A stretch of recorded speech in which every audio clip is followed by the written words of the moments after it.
Hi students, good morning and क्या welcome to chemistry concept बच्चा party WhatsApp. और आप सब लोग कैसे हो, मजे में हो कि नहीं? बोलो हाँ। हाँ तो जोर से बोलो, जब मजे कर रहे हो तो बोलने में क्या शर्म है ना। एंजॉइंग केमिस्ट्री और नॉट? क्या पढ़ रहे हो चैप्टर 1 में? चैप्टर 1 में क्या पढ़ रहे हो? स्टोइकियोमेट्री। और कल पढ़ाया था ना स्टोइकियोमेट्री आपको।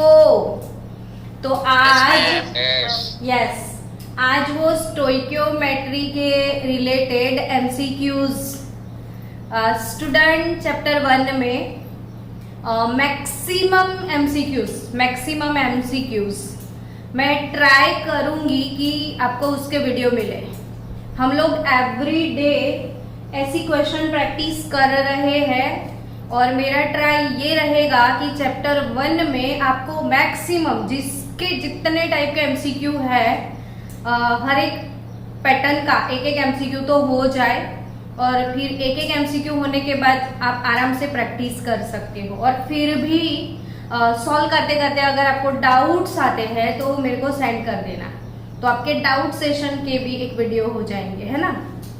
चलो, क्या लिखा है? पहला क्वेश्चन आराम से पढ़ो। ऐसे छोटे छोटे ये चॉकलेटी क्वेश्चन है। आज के जो क्वेश्चन है वो कैसे हैं? चॉकलेटी क्वेश्चन, मतलब वो छोटी छोटी चॉकलेट मतलब वो अल्पेनलिबे, कच्चा मैंगो, लाइक दैट। और जैसे ये कच्चा मैंगो आप खा लेते हो, अल्पेनलिबे खाते हो, उसके बाद बड़ा वाला कैडबरी, तो डेयरी मिल्क सिल्क खाना है ना आपको, तो धीरे धीरे हम सिल्क खिलाएंगे आपको। अभी आप सिर्फ कच्चा मैंगो से खुश हो जाओ। पहला क्वेश्चन आराम से पढ़ते हैं। अगेन मैं बोल रही हूँ, कोई जल्दी नहीं है सिलेबस को खत्म करने की, समझना है सिलेबस को। अगर आपको वहां से ना दिखे तो आप वहां पे जा सकते हो, ठीक है? दिखेगा? ओके, चलो मैंने क्या लिखा है, फर्स्ट क्वेश्चन रीड करो। Find the volume of CO2 gas. यानी ऐसे धीरे धीरे मन में समझो कि find the volume of CO2 gas, यानी CO2 गैस का क्या कैलकुलेट करना है, वॉल्यूम, है ना। हमेशा ना बच्चे क्वेश्चन फास्ट रीड करते हैं, फिर अंदर से डर जाते कि मेरे को तो ये नहीं आता, मैंने तो ऐसा क्वेश्चन देखा नहीं। ऐसा नहीं, हमेशा क्वेश्चन को देख के ना पहले तो मुस्कुराओ, फिर अंदर का कॉन्फिडेंस बढ़ाओ कि अबे तेरी क्या औकात, तो मुझे नहीं आने वाला, समझे?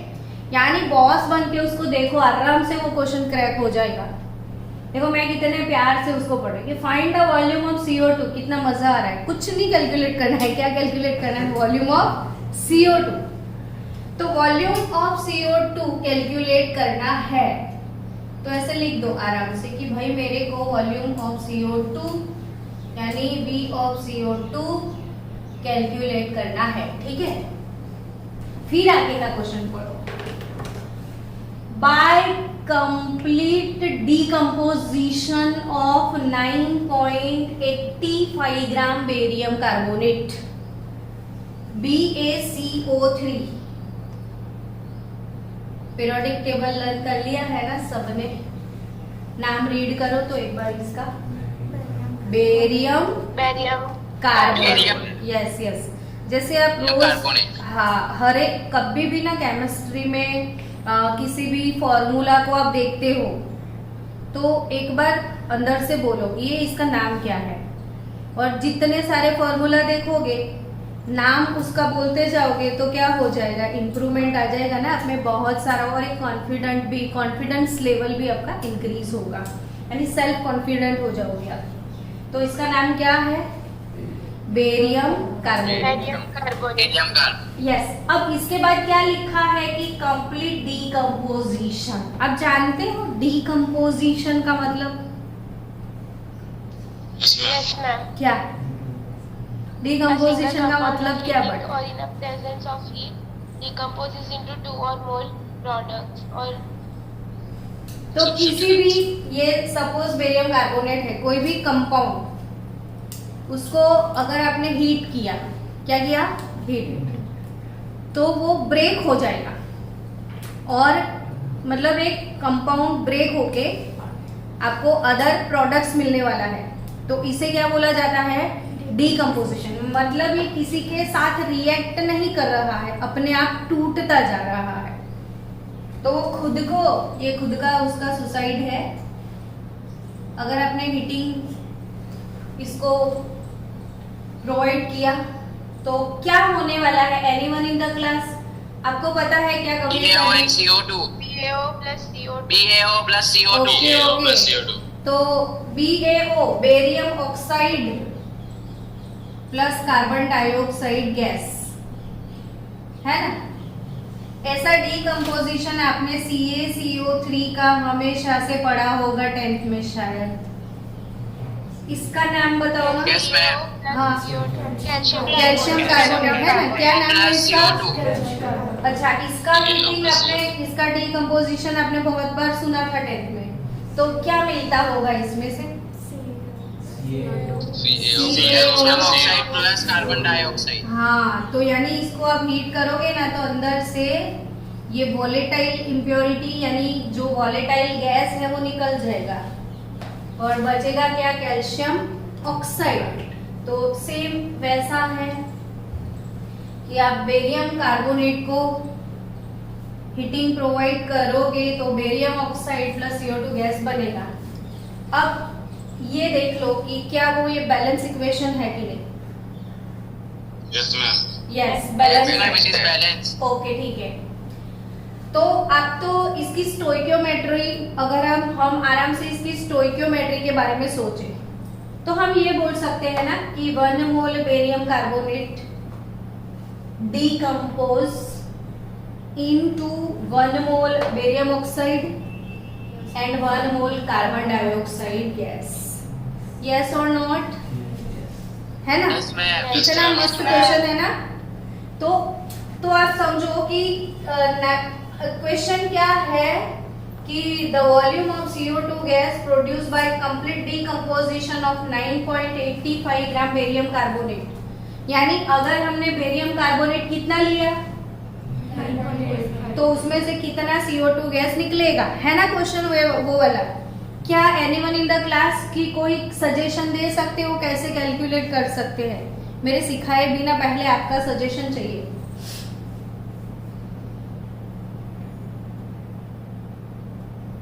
मोल्स फाइंड करके। मोल्स फाइंड करके तो देखो, मोल्स फाइंड करोगे तो थोड़ा लंबा हो जाएगा। मास के रेफरेंस में ले लो स्टोइकियोमेट्री, तो हम मोल रेफरेंस में पढ़े थे, मास रेफरेंस में पढ़े थे, वॉल्यूम रेफरेंस में पढ़े थे, मॉलिक्यूल रेफरेंस में पढ़े थे, है ना। तो और शॉर्टकट देते हैं, मोल्स नहीं फाइंड करो तो भी काम हो जाएगा। तो according to this stoichiometry we can see here 1 mole barium carbonate decomposed into 1 mole CO2 gas. Yes or not? है ना? Yes, ma'am. And Yes, as we ma'am. know that for gaseous species at STP 1 mole is equal to 22.4 liter. Okay? 1 मोल यानी कितना litre हो चुका है? 22.4 litre. वो राहुल को भी लिया ना। तो 1 मोल यानी कितना होता है? 22.4 लीटर। अब बेरियम कार्बोनेट का जो मास है वो कितना है? तो 197.34 ग्राम इसका मोलर मास है। ये 1 मोल है ना, और 1 मोल का ग्राम अमाउंट मोलर मास होता है कि नहीं? तो इसका मास इतना हुआ कि नहीं? तो हम ये बोल सकते हैं ना कि 197.30 ग्राम बेरियम 34 ग्राम बेरियम कार्बोनेट को अगर हम डीकम्पोज करते हैं तो 22.4 लीटर CO2 गैस मिलेगा, है ना? Yes, ma'am. यस। Yes, तो 197.34 gram barium carbonate on decomposition. Ma'am 197.34 को राउंड फिगर में नहीं लिख सकते? क्या? 197.34 97.34 है, वो हम राउंड फिगर में नहीं लिख सकते। क्यों आपको राउंड फिगर में लेना है फालतू में? जब उसने ये दिया है तो हमें वही लेना है ना क्वेश्चन में। तो 197.34 ग्राम उसने लिख के दिया है, तो इतना ग्राम अगर बेरियम कार्बोनेट है तो कितना वॉल्यूम प्रोड्यूस होता है CO2 का? 22.4 लीटर CO2 गैस। तो फिर हमें क्वेश्चन में पूछ लिया है कि 9.85 ग्राम पे कितना है ना। मस्त क्वेश्चन, इजी गोइंग है ना। तो ये आपने स्टोइकियोमेट्री के रिलेटेड क्वेश्चन सॉल्व किया। दिस इज स्टोइकियोमेट्री कि 1 मोल यानी इतने ग्राम से इतना लीटर, तो 9.85 ग्राम से कितना लीटर। अब की करना है तो 22.4 into 9.85 divided by 197.34। Give me your answer first. 1.118 gram. 1.118 118. Litre CO2 gas. चलो हो गया हमारा ये क्वेश्चन सॉल्व। तो बेरियम कार्बोनेट वाला क्वेश्चन कंप्लीटली क्लियर सबको? Yes ma'am. Yes, ma'am. Okay चलो ऐसा नेक्स्ट क्वेश्चन सॉल्व करते हैं। अब आप सोच रहे होंगे हाँ मैम अब तो हमें कुछ कुछ आने लगा है, तो एक काम करते हैं, इसको रखो अभी, इसको सॉल्व करते हैं पहले 4th नंबर वाले को। अब रीड करो आराम से, क्वेश्चन को देख के क्या बोलना है, तेरी क्या औकात कि तो मुझे ना है। How many grams of oxygen, यानी आपको क्या फाइंड करना है वो तो पता चल गया है ना। क्या फाइंड करना है? How many grams. आपको वहां से बहुत अच्छा दिखेगा। How many grams of oxygen will be required for the complete combustion of 2.8 kilogram of ethylene. देखो आपको क्वेश्चन ऐसे ही मिलेंगे जिसमें फॉर्मूला नहीं होंगे, इक्वेशन भी नहीं होंगी, तो आपको फॉर्मूला भी याद रखना पड़ेगा और इक्वेशन बनाना पड़ेगा, तब भी आपको आराम से पढ़ना है। इसमें लिखा है कंबशन, और कल मैंने पढ़ाया था व्हाट इज कंबशन। क्या आपको याद है कंबशन क्या होता है? Yes, ma'am. तो बताओ फिर। An organic compound reacts with oxygen and form carbon dioxide and water and मैं releases समझ energy. कोई भी ऑर्गेनिक कंपाउंड अगर ऑक्सीजन के साथ रिएक्ट करता है, मतलब reaction with oxygen, reaction with oxygen of organic compound is called combustion. और प्रोड्यूस क्या होता है after combustion? Carbon dioxide and water. Combustion में हमेशा क्या प्रोड्यूस होता है? Carbon dioxide and water. अब ये कंसेप्ट क्लियर है कंबशन का, तो इक्वेशन तो आप बना सकते हो, यस और नॉट?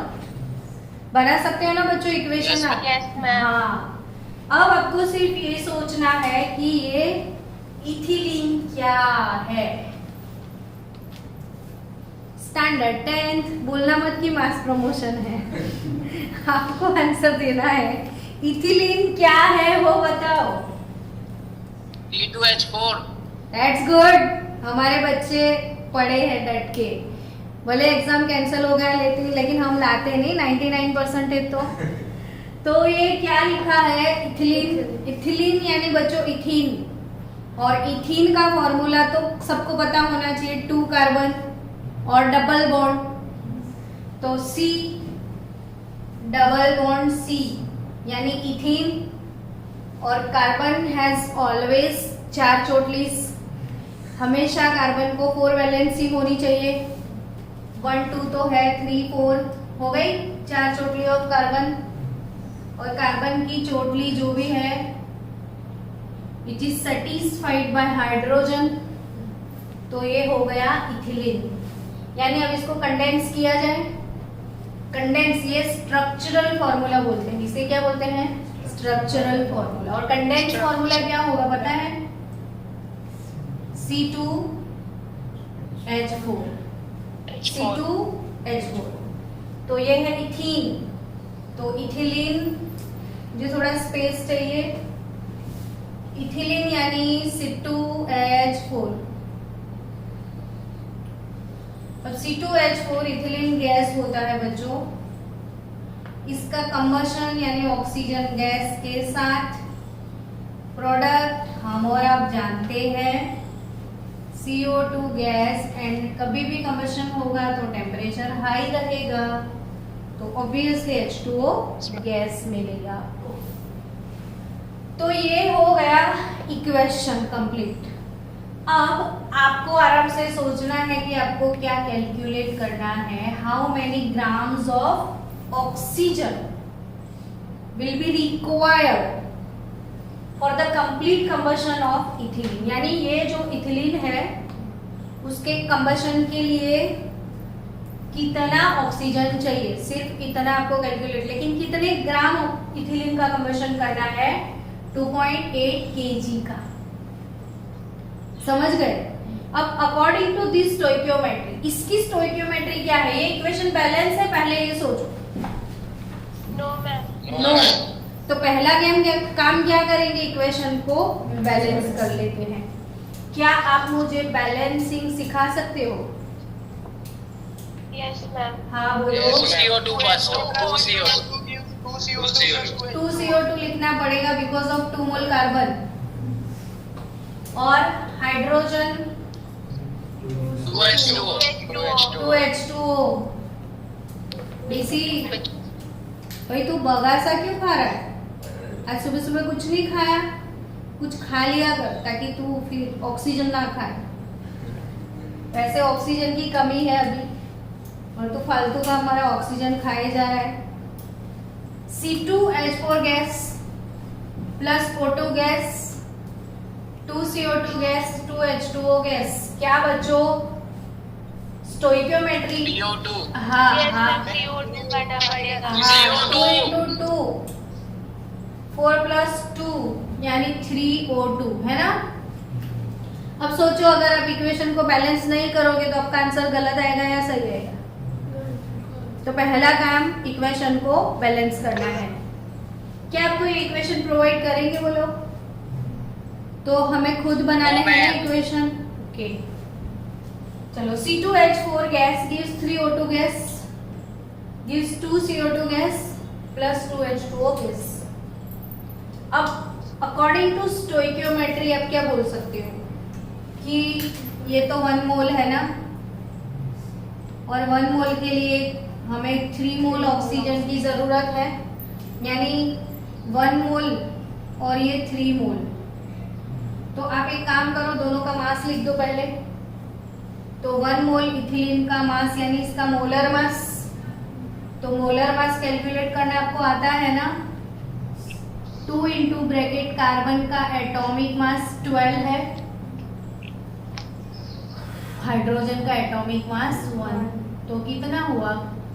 24/8, 28 ग्राम पर मोल. यस, तो ये हो गया 28 ग्राम। और ये कितना हुआ कौन बताएगा? चलो आपकी क्लास से कि इसमें ऑक्सीजन का मास यहाँ पे 96 ग्राम। 96 ग्राम। 96 ग्राम. 96 ग्राम. 3 into 2 6, और ऑक्सीजन का एटॉमिक मास 16, 16 into 16, 96. तो 6 into 16 कितना हुआ?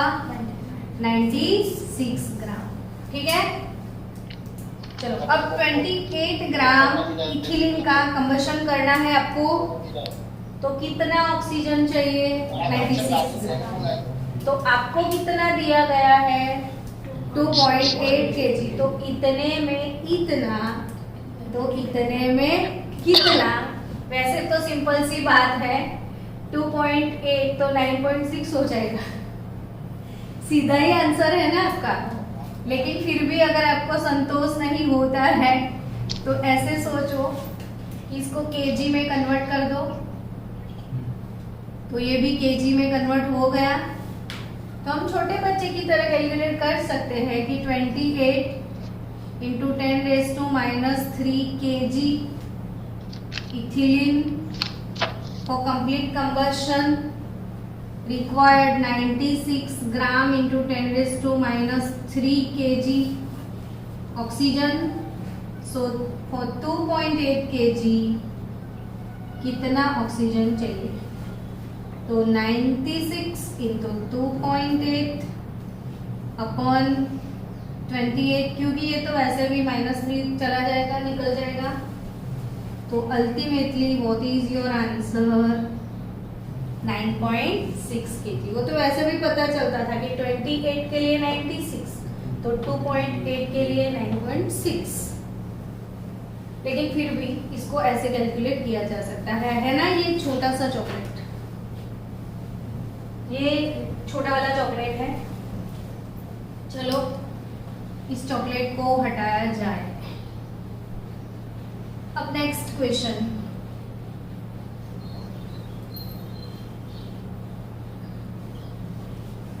ये वाला सॉल्व करें पहले। How many molecules of CO2, how many molecules of CO2 will be needed to obtain 1.8 gram of glucose according to this equation? कितना अच्छा क्वेश्चन है। क्यों अच्छा लगा पता है? इक्वेशन दिया है ये इसलिए अच्छा है कि इक्वेशन दिया है। तो अच्छे लोग कभी क्वेश्चन बनाते हैं तो इक्वेशन देते रहते हैं। मेरे जैसे लोग बनाए क्वेश्चन तो इक्वेशन ना दे, ये अच्छे वाले लोगों में से है। How many molecules of CO2, तो चलो इक्वेशन लिखते हैं। 6 मोल CO2 गैस। बायोलॉजी वाले बच्चे क्या बता सकते हैं ये इक्वेशन किस चीज का है? हेलो मेरे प्यारे बायो स्टूडेंट। फोटोसिंथेसिस है ये, फोटोसिंथेसिस, ग्लूकोज का फॉर्मेशन। ये ग्लूकोज जब बच्चों आप खाते हो ना तो आपके बॉडी में जाता है, फिर आप ऑक्सीजन के साथ रिएक्ट करवाते हो उसको और वापस से आप क्या निकाल देते हो? और वाटर। तो हम इसका रिवर्स वाला इक्वेशन फॉलो करते हैं, कंबशन ऑफ ग्लूकोज। इसे ही मेटाबॉलिज्म ऐसा बोलते हैं ना आप लोग। तो चलो अब इस इक्वेशन के बारे में सोचो कि how many molecules of CO2 will be needed to obtain 1.8 gram glucose. यानी हमें क्वेश्चन में 1.8 ग्राम ग्लूकोज बनाने की इच्छा है ना? हमारा टारगेट क्या है? ग्लूकोज बनाना है। कितना? 1.8 gram. What is your question here? कि 1.8 ग्राम ग्लूकोज बनाने के लिए CO2 के कितने मॉलिक्यूल चाहिए? तो मॉलिक्यूल के रेफरेंस में जाना पड़ेगा ना। तो यहाँ पे मोल देख लो, कितने मोल है ये? 6 मोल है ना। और 6 मोल CO2 अगर आप लेने वाले हो तो कितना ग्लूकोज बनेगा? 1 mole. According to stoichiometry 6 mole glucose के मॉलिक्यूल ले लिए आपने, तो कितना ग्लूकोज बनेगा? 1 मोल ग्लूकोज बनेगा। अब 1 मोल यानी कितने ग्राम होता है? तो मोलर मास जितने ग्राम। ग्लूकोज का मोलर मास कैलकुलेट करो फास्ट।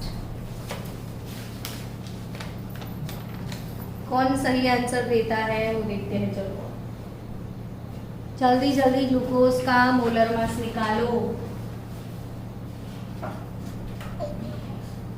थोड़ा फास्ट चलेगा। 180 ग्राम पर मोल। 180 ग्राम पर मोल, ठीक है ना।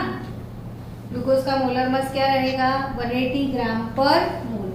अब आप बच्चों सिखाओ ना मुझे कि मुझे कैसे ये कैलकुलेट करना है मॉलिक्यूल्स।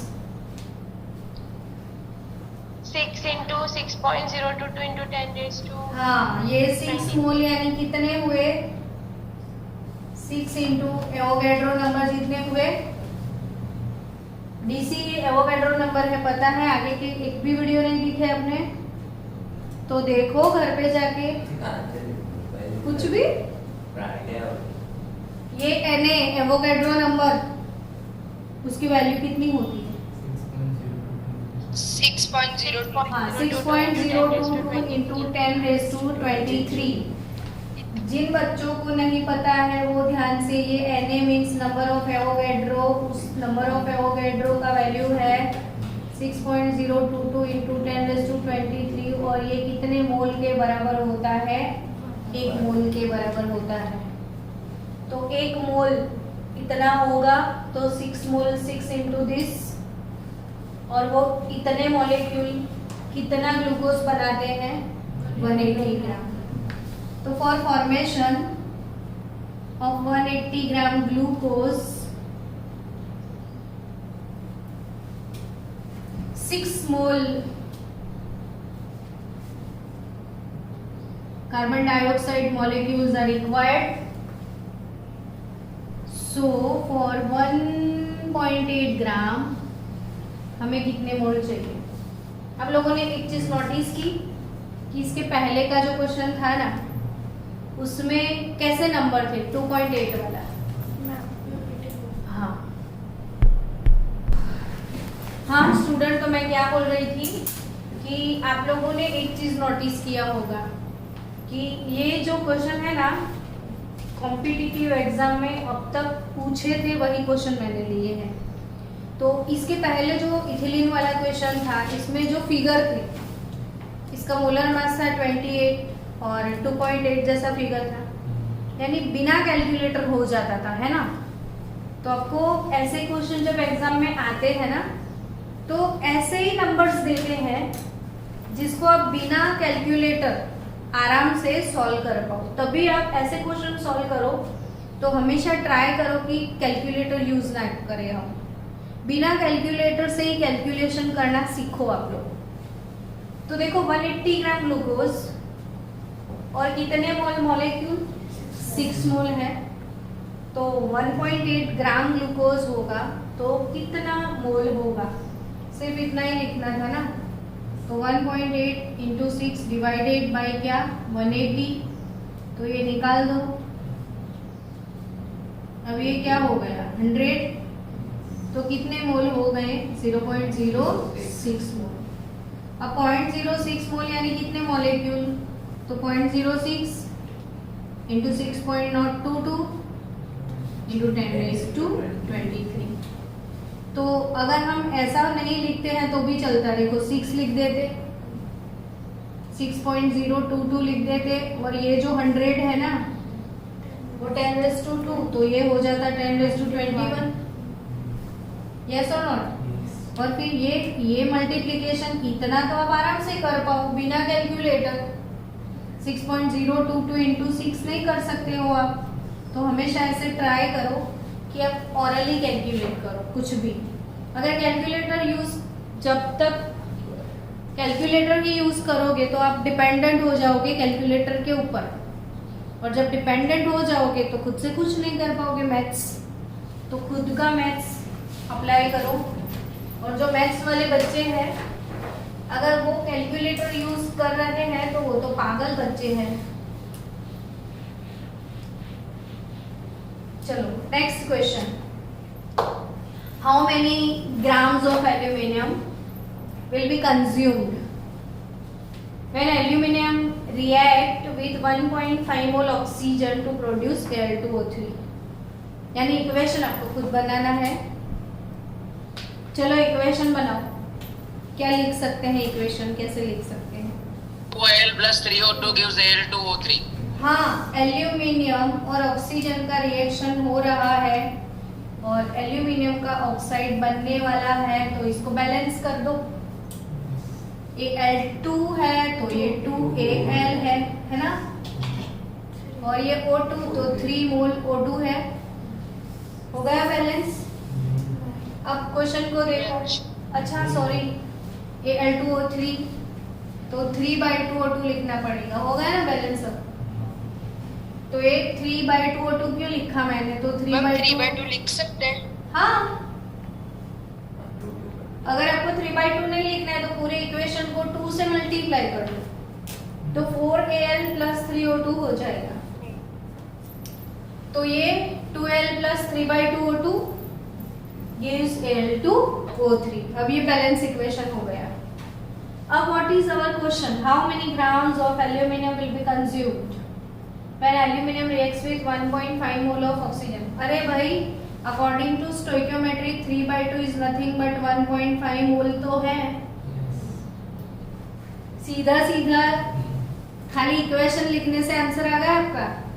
तो 1.5 मोल ऑक्सीजन कंज्यूम हो रहा है, तो कितने मोल एल्यूमिनियम का यूटिलाइजेशन है अभी, 2 मोल का। तो 2 मोल यानी 1 मोल एल्यूमिनियम, 1 मोल एल्यूमिनियम, तो एल्यूमिनियम का atomic mass, anyone in the class, aluminium का 27। तो 1 मोल 27 होगा, तो 2 मोल 54 ग्राम एल्यूमिनियम होगा। आया समझ में सबको? तो ये क्वेश्चन हो चुके हैं। चलो ऐसे थोड़े बहुत और क्वेश्चन हम लिखते हैं। हेलो ध्वनि मैम, मतलब आपने 3/2, चलो आपने ट्राई किया, ठीक है। How many grams of 60% H2SO4 will be required for complete reaction of 100 gram CaCO3। आप लोग ट्राई कर रहे थे कब से, कुछ तो सोचा होगा। इक्वेशन इस बार दिया है कि कैल्शियम कार्बोनेट का रिएक्शन हो रहा है सल्फ्यूरिक एसिड से, तो कैल्शियम सल्फेट आराम से सोच सकते हो आप, CaSO4 का सॉल्ट बना और बचा H2CO3, और H2CO3 यानी कि H2O + CO2, ठीक है। हाँ या ना ध्वनि, टेंशन में है? ओके। तो हमारा क्वेश्चन आराम से हमने बोला कि आप कॉन्फिडेंट बन के क्वेश्चन को देखो, डरो मत। डर के आगे जीत है। डर के आगे जीत है। यस, तो जीतना है हमें, डरना नहीं है। स्टोइकियोमेट्री तो बता रही है कि कैल्शियम कार्बोनेट 1 मोल और सल्फ्यूरिक एसिड 1 मोल, यानी दोनों का मोलर मास निकाल दो। और बाय चांस ये 100 ग्राम है, ये 98 ग्राम है, और क्वेश्चन 100 ग्राम के लिए ही है, यानी सीधा सीधा क्वेश्चन है, थोड़ा ट्विस्ट कर लिया। तो 100 ग्राम कैल्शियम कार्बोनेट है, तो उसे कितना ग्राम सल्फ्यूरिक एसिड चाहिए? 98 ग्राम की रिक्वायरमेंट है। 100 ग्राम को 98 ग्राम की रिक्वायरमेंट है, लेकिन हाँ, आपको जो सल्फ्यूरिक एसिड दिया है उसका प्योरिटी लेवल क्या है? 60% है, जस्ट 60%। यानी अगर इसका टोटल वॉल्यूम 100 है, टोटल ग्राम कितना है? 100, तो इसका मास आप 100 ग्राम लेने वाले हो, तो आपको मिलेगा सिर्फ 60 ग्राम। क्यों? क्योंकि जो सल्फ्यूरिक एसिड का सैंपल है वो 60% है। मतलब क्या हुआ कि 100 ग्राम सैंपल आपने लिया बाय चांस, तो आपको कितना मिलेगा? उसमें से सिर्फ 60 ग्राम मिलेगा, क्योंकि वो सैंपल 60% है। समझ रहे हो बच्चों? हेलो? Yes ma'am. हाँ, यस मैम। तो ये सल्फ्यूरिक एसिड का प्योरिटी लेवल क्या है? 60%। सिर्फ जो भी अपने एक कंटेनर में सल्फ्यूरिक एसिड लिया 100 ग्राम, लेकिन वो पूरा 100 ग्राम H2SO4 नहीं है, पानी भी है उसमें, और H2SO4 की सिर्फ कितना ग्राम है? 60 ग्राम, क्योंकि वो 60% है, ठीक है। तो मतलब ये होता है बच्चों कि अगर आपको लेना है 60 ग्राम H2SO4 की रिक्वायरमेंट है, बाय चांस आपको कितने ग्राम H2SO4 की रिक्वायरमेंट है? 60 ग्राम H2SO4 की रिक्वायरमेंट है, तो आपको कितना ग्राम लेना पड़ेगा? 100 ग्राम सल्फ्यूरिक एसिड लेना पड़ेगा, क्योंकि 100 लोगे तब आपको 60 मिलेगा ना। तो हमें इसमें कितना ग्राम चाहिए? 100 ग्राम कैल्शियम कार्बोनेट के लिए कितनी रिक्वायरमेंट है आपकी? 98 ग्राम की। हेलो, जब तक समझ नहीं आता है Yes, try ma'am. करो। 100 ग्राम के लिए कितने ग्राम की रिक्वायरमेंट है? तो आपको जब 60 चाहिए था तो आपको कितना लेना पड़ा? 100। तो मुझे कितना चाहिए? 98 ग्राम। तो मुझे कितना लेना पड़ेगा? तो 100 इंटू 98 डिवाइडेड बाय 60। ट्राई करो कि अब डायरेक्ट आंसर लेके आओ। 156.8 168 ग्राम। 2 3 156.8 मैम 156.8। ओके, 156.8 ग्राम। क्या आंसर है आपका? 156.8 ग्राम आपको लेना है। फिर से देखो ना बच्चों, check it out. 100 into 98 divided by 60। 163 आ रहा है। हाँ, तभी मैंने बोला आंसर गलत है। 163.3। 163.3 ग्राम आपका आंसर आएगा। तो कंप्लीटली डन नाउ। ओके, मिलते हैं नेक्स्ट लेक्चर में और ऐसे क्वेश्चन के साथ।